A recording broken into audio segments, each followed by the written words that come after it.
Good morning class. आज हम हमारे नए टेस्ट पेपर का सॉल्यूशन बनाते हैं। हमारा जो नया टेस्ट फॉर्म नंबर है वो हमारे पास है 025838।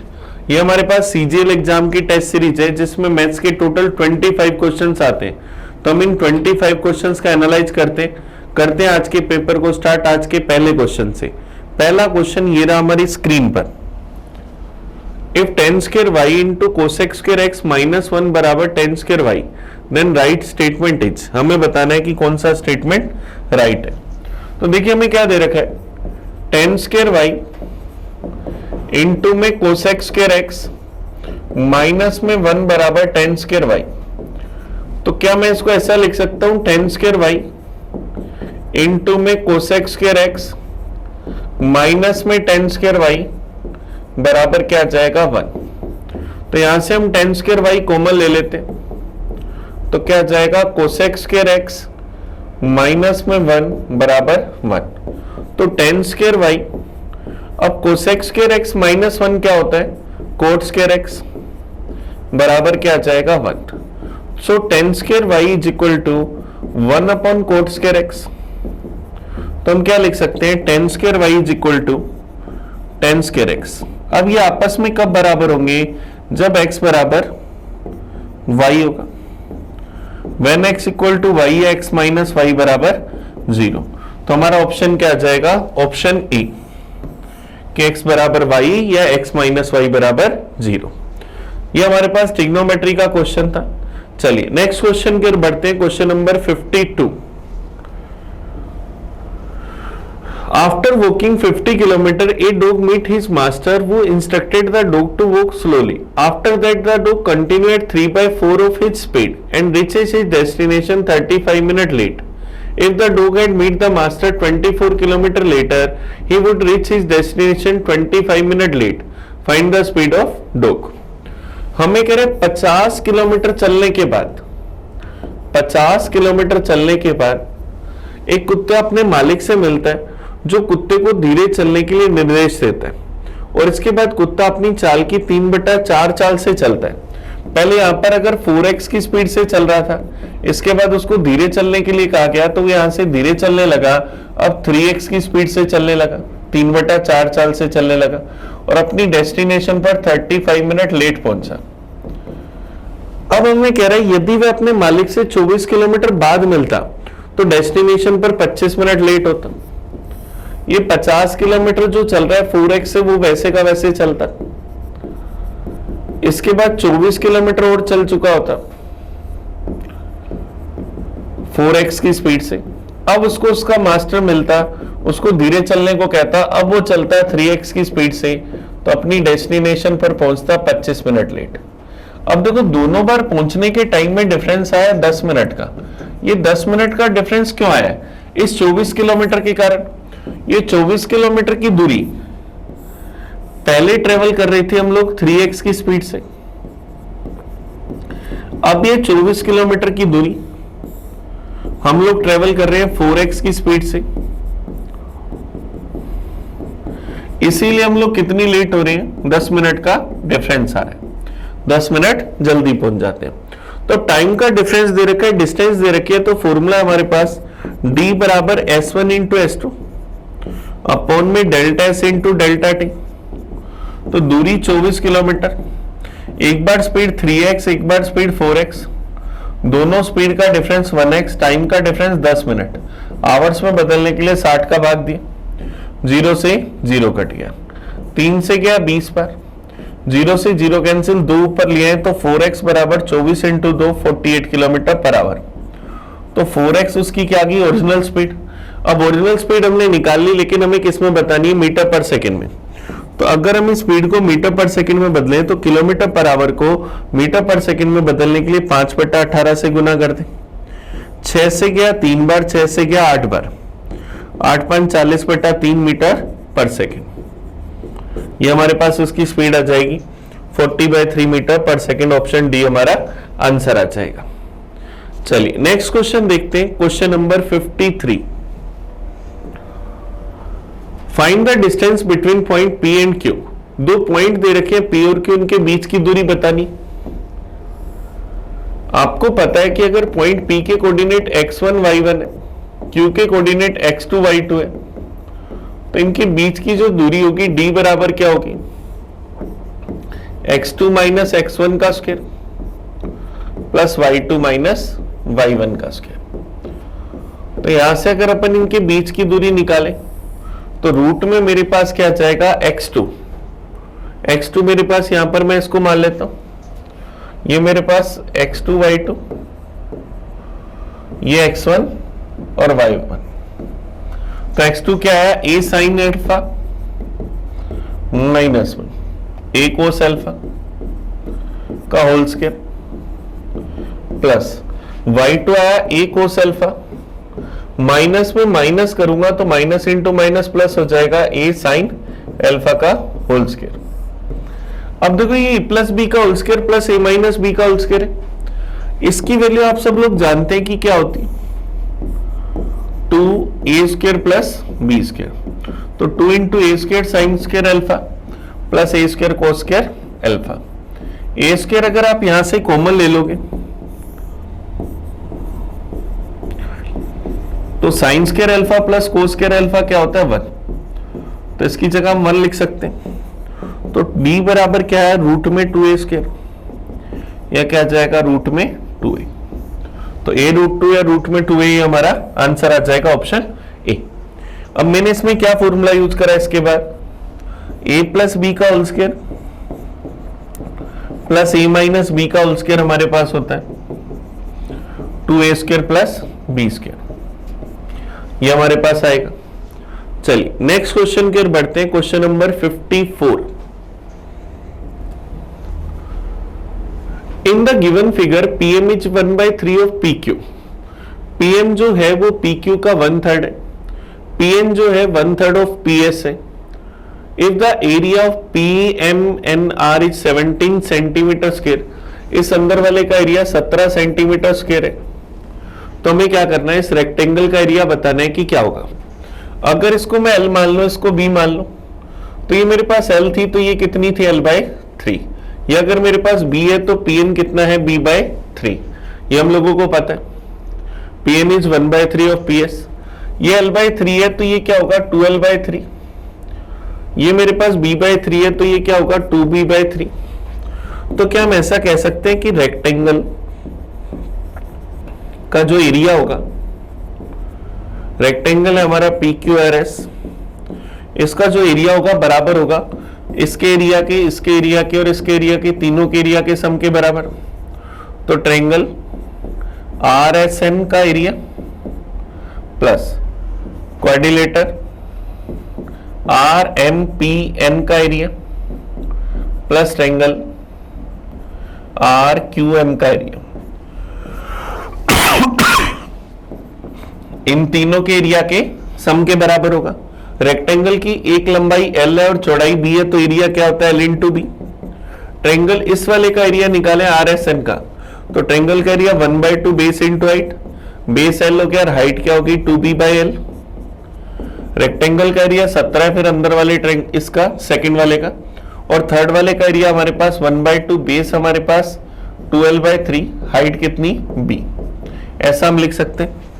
तो ये 2 से 2 कट जाएगा, यहां भी 2 से 2 कट जाएगा। तो LB बराबर LB/3 प्लस LB/3 प्लस 17, ये दोनों इधर आते हैं माइनस का, LB माइनस 2LB/3 बराबर 17। तो LB/3 बराबर 17, तो LB बराबर 17 51। तो हमारे पास इस रेक्टेंगल का एरिया क्या गया, 51 सेंटीमीटर स्क्वायर। ये हमारा आंसर आ गया, तो ऑप्शन बी हमारा आंसर आ जाएगा। चलिए नेक्स्ट क्वेश्चन देखते हैं, question number 55। In the given figure PQ is the diameter of the circle, what is the measure of QSR?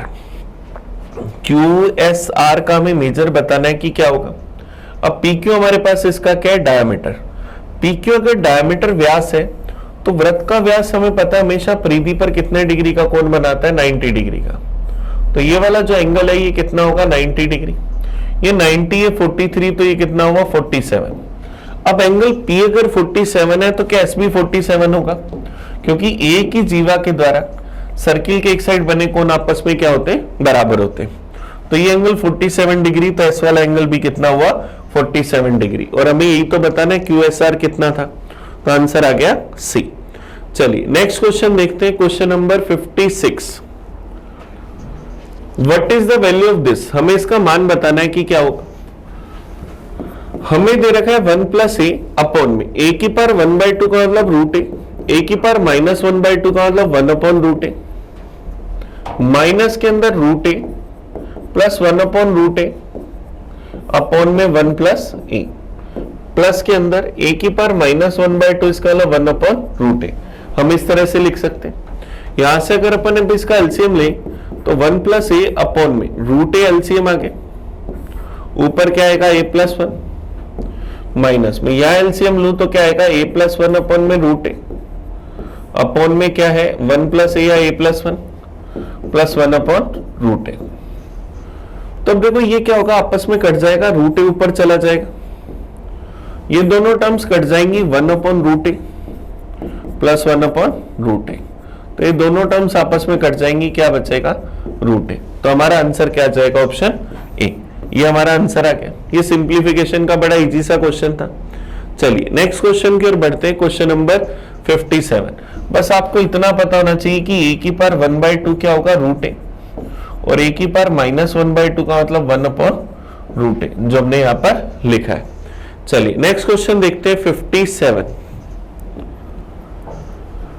37 trees are planted in a straight line such that the difference between any two consecutive trees is same. A car take 20 seconds to reach the 30th tree. How much more time will be taken to reach the last tree? अब हमें कह रहे हैं 37 पेड़ एक सीधी रेखा में इस प्रकार से लगाए गए हैं कि दो क्रमागत पेड़ों के मध्य की दूरी समान है। एक कार को 13वें पेड़ तक पहुंचने में 20 सेकंड का समय लगता है।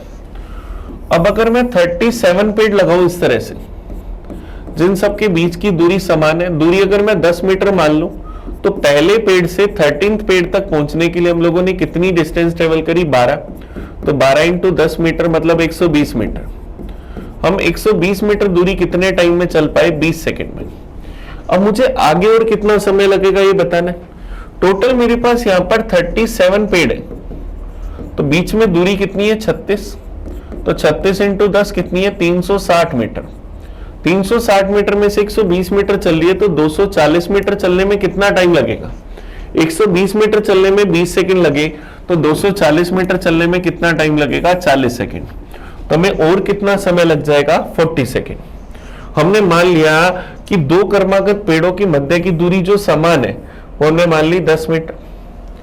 तो 13वें पेड़ तक पहुंचना है तो 12 दूरियां चलेंगे, 120 मीटर चलेंगे 20 सेकंड में। टोटल पेड़ है 37, तो 36 दूरियां होंगी बीच में, मतलब 360 मीटर चलना है। 120 चल रही है तो 240 चलने में डबल टाइम मतलब 40 सेकंड। चलिए नेक्स्ट क्वेश्चन देखते हैं, question number 58। 1 upon cos theta minus 1 upon cot theta बराबर 1 अपॉन पी, तो हमें इसकी वैल्यू बतानी है कि क्या होगी। अब देखो 1 अपॉन कोस थीटा होता है सेक थीटा, माइनस में 1 upon cot theta tan theta बराबर क्या है, 1 अपॉन पी। अब sec theta minus tan theta 1 upon P है, तो हम जानते हैं कि sec theta plus tan theta क्या होगा, पी। दोनों को अगर अपन ऐड कर दें तो sec theta plus sec theta 2 sec theta बराबर क्या आएगा, 1 अपॉन पी प्लस पी। तो 2 सेक थीटा बराबर एलसीएम लिया तो 1 प्लस पी स्क्वायर अपॉन में पी, तो सेक थीटा बराबर 1 प्लस पी स्क्वायर अपॉन में 2p। सेक थीटा क्या, 1 अपॉन कोस थीटा है, 1 अपॉन कोस थीटा बराबर 1 प्लस पी स्क्वायर अपॉन में 2p। तो कोस थीटा का मान इसका जस्ट अपोजिट 2p अपॉन में 1 प्लस पी स्क्वायर, ये हमारा आंसर आ जाएगा। तो कोस थीटा बराबर 2p अपॉन में 1 plus P square, option D हमारा आंसर आ गया। हमने यहां पर जो ये फॉर्मूला यूज करा ये क्या होता है, हम लोग जानते हैं कि सेक स्क्वायर थीटा माइनस में टेन स्क्वायर थीटा 1 होता है, तो इसको हम क्या लिख सकते हैं, sec theta plus tan theta into में sec theta minus tan theta बराबर 1। तो sec theta plus tan theta बराबर 1/sec theta minus tan theta, जिस टर्म का हमने यूज करा। चलिए नेक्स्ट क्वेश्चन देखते हैं 59 नंबर। 3x प्लस 1/5x बराबर 7, तो हमें इसकी वैल्यू बतानी है कि क्या होगी। अब देखो 3x प्लस 1/5x बराबर अगर 7 है, अगर मैं इसका एलसीएम ले लूं तो क्या आ जाएगा 15x स्क्वायर प्लस 1/5x बराबर 7, तो क्या 15x स्क्वायर प्लस 1 बराबर 35x, ऐसा हम लिख सकते हैं।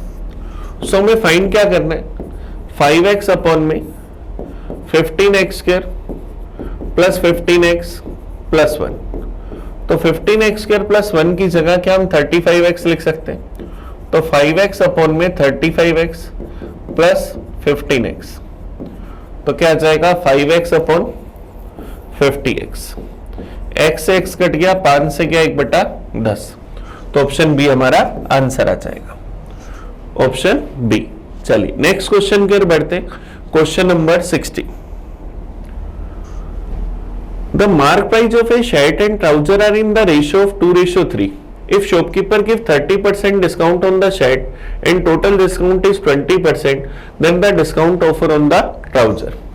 हम लोगों को पता है कि हमारे पास एक तो शर्ट है और एक है ट्राउजर, इनके एमआरपी का रेशियो 2:3। मान लिया शर्ट का एमआरपी 200 रुपए, ट्राउजर का एमआरपी 300 रुपए, तो इन दोनों का अगर मैं टोटल एमआरपी देखूं तो टोटल कितना हो गया 500 रुपए।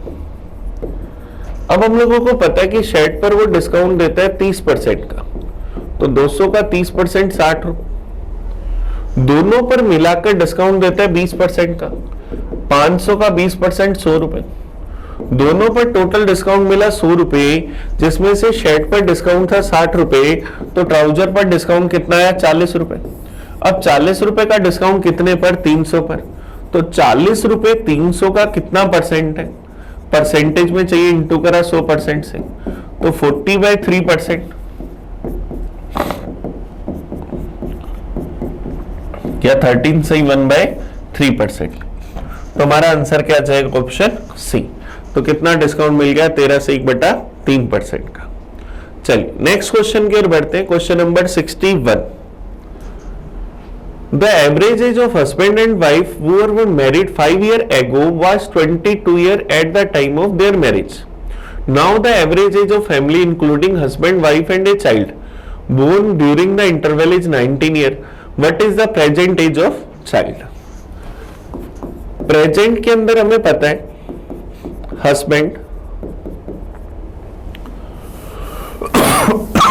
सॉरी प्रेजेंट के अंदर हम लोगों को पता है कि हस्बैंड, वाइफ और एक बच्चा, इन तीनों की एवरेज एज 19 साल है, तो तीनों की एज का टोटल क्या होगा 57 ईयर। हस्बैंड और वाइफ की प्रेजेंट एज, अगर मैं बात करूं शादी के समय इनकी औसत आयु 22 साल थी और शादी 5 साल पहले हुई थी, तो 5 साल पहले का एवरेज 22 था, तो आज एवरेज 22 + 5 27 होगा। दोनों का एवरेज 27, तो टोटल 54 ईयर। तो इन तीनों के टोटल में से दोनों का टोटल घटाऊंगा तो बच्चे की एज आ जाएगी 3 साल, 57 - 54 3 ईयर, तो बच्चा कितने साल का आ गया, 3 साल का। ये हमारा आंसर आ गया ऑप्शन सी। चलिए नेक्स्ट क्वेश्चन देखते हैं 62 number. ABC complete a work costing rupees 1800, A work for 6 days, B for 4 days and C for 9 days. If their daily wages are in the ratio 5, 6 and 4, how much amount will be received by A? अब हम लोगों को पता है हमारे पास ABC तीनों को total मिलाकर हमें कितने रुपए देने हैं, 1800 रुपए। ABC इन्होंने जो काम करा, A ने काम करा 6 दिन, बी ने काम करा 4 दिन और सी ने काम करा 9 दिन। डेली मजदूरी का या एफिशिएंसी का रेशो 5:6:4 है। ए रोज अगर मेरे पास 5 पेड़ लगाता है तो 6 दिन में कितने पेड़ लगाएगा? 30। बी रोज 6 पेड़ लगाता है तो 4 दिन में 24। सी रोज 4 पेड़ लगाता है तो 9 दिन में 36। तो टोटल कितने पेड़ लगे? 90। टोटल 90 पेड़ लगाने के कितने रुपए? 1800 रुपए। तो एक पेड़ के कितने रुपए? 1800 बटा 90, 20 रुपए। एक पेड़ के 20 रुपए, तो इन्हें कितने पेड़ लगाए? 30। तो एक को कितने रुपए मिलेंगे? 30 इंटू 20, 600 रुपए। तो एक ही टोटल मजदूरी क्या आ गई? 600 रुपीज। ये हमारा आंसर आ जाएगा। चलिए नेक्स्ट क्वेश्चन देखते हैं, question number 63।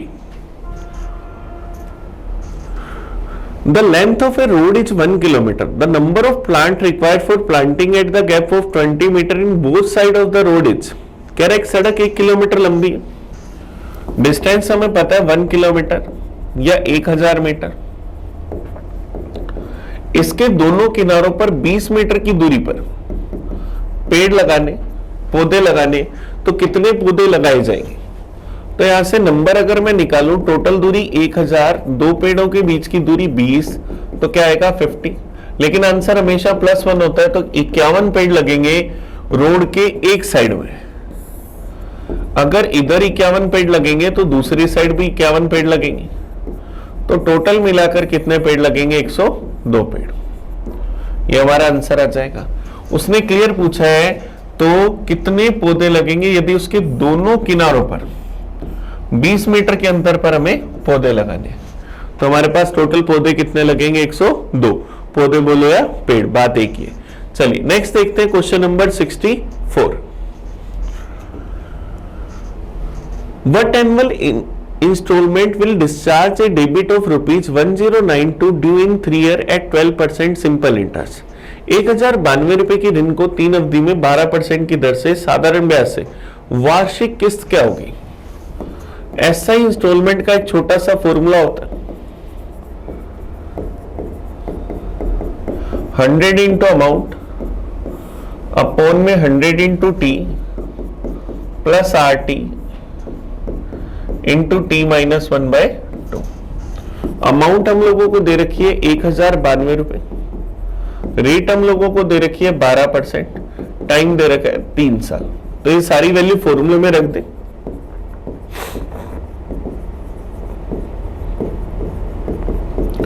Hundred into amount 1092 upon में 100 into T 100 into 3 300, R into T 12 into 3 36 into T minus 1/2।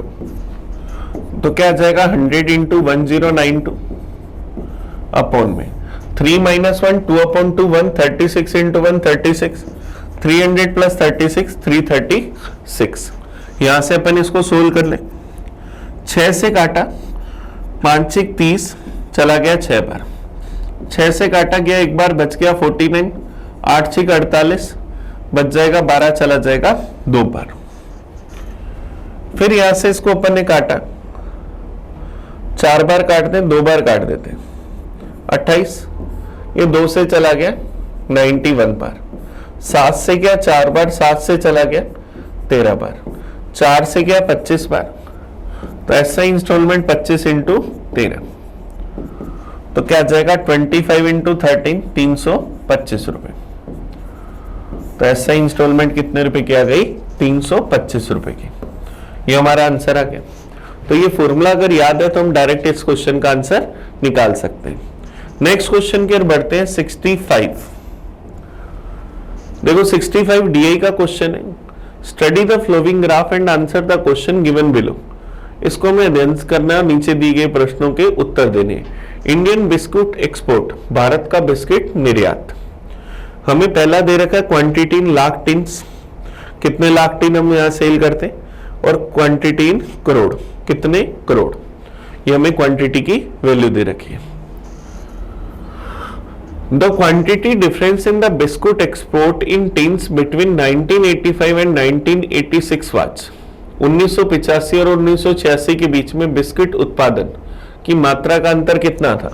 1985 में थे 150, 1986 में थे 160, दोनों का अंतर कितना आया? 10। अंतर मेरे पास कितना आया 10, और ये मेरे पास क्वांटिटी किसमें, लाख टिन्स में, तो कितना अंतर आया 10 लाख टिन्स। अब मुझे आंसर किस में बताना है, टिन में, तो लाख को अगर मैं यहां पर लिख दूं तो इकाई, दहाई, सैकड़ा, हजार, 10,000, लाख, 10 लाख। ऑप्शन डी हमारा आंसर आ जाएगा, 10 लाख टिन। नेक्स्ट देखते हैं question number 66।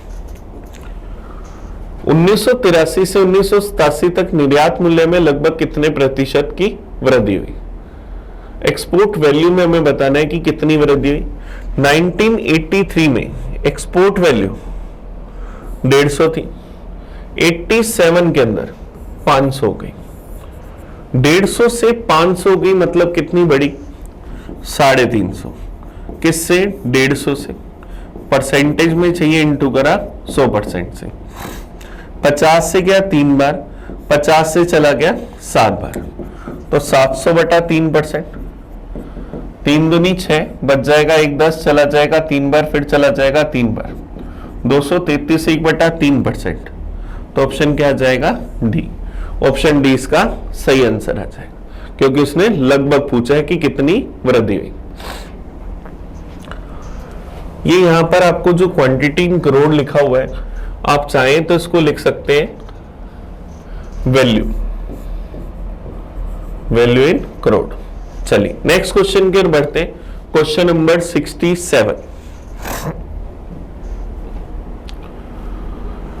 If in 1986 the tin were export as the same rate per tin as in 1985, what would be the value in crore of rupees of export in 1986? कह रहे 1986 में tin का निर्यात प्रति दिन उसी दर से किया गया जिसका 1985 में किया गया था। तो 1986 में कितने करोड़ रुपए का निर्यात हुआ। 1985 में हमने 150 टिन बेचे 330 के रेट से, तो 330 बटा 150, 330 बटा 150, 0 से 0 कट गया, 3 से गया 11 बटा 5, 11 बटा 5 रेट हमें मिल गया। अब 1986 में हमने बेचे 160, तो उसका रेट क्या आएगा, ये एक का रेट आ गया, तो 160 का रेट 11 बटा 5 गुना में 160, 5 से गया 32 बार, 32 इंटू 11 352, तो 352 करोड़ रुपए, ये हमारा आंसर आ जाएगा। वैसे तो 1986 में मिले 400, लेकिन 85 वाला ही रेट रहता है तो कितने मिलते, 352 करोड़ रुपए, ये हमारा आंसर आ जाता। चलिए नेक्स्ट क्वेश्चन देखते हैं, question number 68। 6 bells common strolling together and toll at interval of 2, 4, 6, 8, 10 and 12 seconds respectively. In 30 minutes, how many time does they toll together? 6 घंटियां एक साथ बजनी आरंभ हुई, यदि ये इतने इतने सेकंड के बाद रिंग करती हैं तो 30 सेकंड में, 30 मिनट में कितनी बार एक साथ रिंग करेंगे। तो हम इन सब वैल्यू का एलसीएम ले लें, 2, 4, 6, 8, 10 और 12। सबसे पहले 8 से डिवाइड करते, 1, 1, 3, 1, 5, 3। 15 से डिवाइड कर दे, तो एलसीएम आया 8 इंटू 15, 120 सेकेंड, मतलब हर 2 मिनट बाद एक साथ रिंग करेंगे। तो 30 मिनट में अगर 2 मिनट का भाग दूं तो कितनी बार रिंग करी, 15 बार, लेकिन एक बार स्टार्टिंग में साथ में रिंग करी थी। ये 6 घंटियां एक साथ बजना स्टार्ट हुई, एक बार स्टार्टिंग में एक साथ रिंग करी थी, 15 बार और बज गई, तो कितनी बार एक साथ रिंग करेंगी, 16 टाइम्स, 16 बार एक साथ रिंग करेंगी। ऑप्शन डी हमारा आंसर आ गया। नेक्स्ट क्वेश्चन देखते हैं, question number 69। The mark price of an electric iron is ₹690. The shopkeeper allows a discount of 10% and gain 8%. No discount is allowed, his gain percentage would be. आपको एक छोटा सा formula पता है, MRP upon CP बराबर 100 plus minus profit या loss upon में 100 minus discount. अगर हम डिस्काउंट देते 10% का तो 100 माइनस 10 90, 8% का लाभ होता तो 100 प्लस 8 108। अब अगर हम डिस्काउंट ना दें, एमआरपी पर ही बेचे, तो यार 9 से काट दूं तो ये 10 और ये 12, 10 वाली चीज अगर हम 12 में बेचेंगे तो कितना प्रॉफिट होगा? 2 का कितने पर? 10 पर। परसेंटेज में चाहिए, इंटू करा 100% से, तो क्या जाएगा? 20%, क्योंकि हम यहां पर कोई डिस्काउंट दे ही नहीं रहे। 10 वाली चीज 12 में बेच रहे हैं तो डायरेक्ट 20% का प्रॉफिट। नेक्स्ट देखते हैं question number 70। In a school there are 30 students. When their teacher included average increase to 3 year. If the total age of the teacher is 120 year, then find out the average age of student. हमारे पास एक school में 30 students हैं, इनकी average age नहीं पता, मान लिया x, तो टोटल कितना हो जाएगा? 30x। अब कह रहे इसमें क्या हुआ? 3 शिक्षकों को सम्मिलित कर लिया, 3 टीचर आ गए, तो टोटल कितने हो गए? 33। तब इनका एवरेज क्या हुआ? 3 से बढ़ गया, तो एवरेज कितना हो गया? 33 इंटू एक्स प्लस 3। अगर शिक्षकों की कुल आयु 120 वर्ष थी तो क्या होगा? 3x प्लस 120 बराबर 33x प्लस 33 इंटू 3 99। यहां से मेरे पास क्या हो जाएगा? 30x, ये टोटल बनेगा 30 इंटू एक्स 30x। तो यहां पर ये 30x इधर आते ही माइनस का, तो 3x बराबर 99 इधर लाए 21, तो x बराबर 21/3। तो स्टूडेंट्स की पहले एवरेज एज कितनी थी? 7 साल। ये हमारा आंसर आ जाएगा ऑप्शन बी। तो विद्यार्थियों की औसत आयु 7 साल। अगर हम ऐसे नहीं करना चाहते तो हम एलिगेशन भी लगा सकते हैं। 30 स्टूडेंट्स हैं, एवरेज माना x, टीचर आए 3, टोटल है 120, तो एवरेज है 40, पूरी क्लास का एवरेज x प्लस 3। एलिगेशन लगाया, 40 में से x प्लस 3 घटाया तो 37 माइनस x प्लस 3 में से x घटाया 3, 37 माइनस x रेशो में 3, इसकी वैल्यू किसके बराबर होगी? 30 रेशो 3 के बराबर। 3 से 3 कट गया तो 37 माइनस x बराबर 30, तो x बराबर 37 माइनस 30, मतलब क्या जाएगा? 7। तो यहां पर विद्यार्थियों की औसत उम्र क्या आ गई? 7 साल। चलिए नेक्स्ट क्वेश्चन देखिए, question number 71। 2/3 of number of employees of a company are male and the rest are female. 3/8 of male employees and 2/5 of female employees are temporary. 2/3 बटा में 3, 3/8 बटा में 8 बटा में 5, 8 5 40 इंटू 3 120। मैं टोटल अगर इंप्लॉइज 120 लेट कर लूं तो इसमें से 2/3 of the number of employees of company are male. Male कितने हैं इसके? 2/3 मतलब 80। फीमेल कितनी है? 40। Rest are female. 3/8 of the male employees and 2/5 of the female employees are temporary. Temporary कितने? 3/8 of male मतलब 30, 2/5 of female 40 का 2/5 16, ये टेम्परेरी है। परमानेंट कितने हो जाएंगे फिर? 50 मेल परमानेंट हो जाएंगे, 24 फीमेल, तो टोटल कितना हुआ? 74। और इनकी वैल्यू क्या दे रखी है? 740 एम्प्लॉय। तो एक की वैल्यू 10, मतलब सबकी वैल्यू चाहिए तो सबको 10 से गुना कर दे। अब हमें बताना क्या है? Then 7/15 of the total number of employee exceeds the number of temporary female employee by total का 120 का 7/15, 15 से क्या 8 बार 8 7 तो 56। टेम्परेरी फीमेल कितनी है? 16। दोनों का डिफरेंस कितना? 40। एक की वैल्यू 10 एम्प्लॉय तो 40 की वैल्यू 400 एम्प्लॉय। तो दोनों की संख्या का अंतर कितना है? 400 एम्प्लॉय। ऑप्शन ए हमारा आंसर आ गया। हम हमेशा बटा वाला नंबर के हिसाब से अगर वैल्यू मानते तो हमें कभी भी पॉइंट या फ्रैक्शन नहीं देखना पड़ता। चलिए नेक्स्ट क्वेश्चन देखते हैं, क्वेश्चन नंबर 72।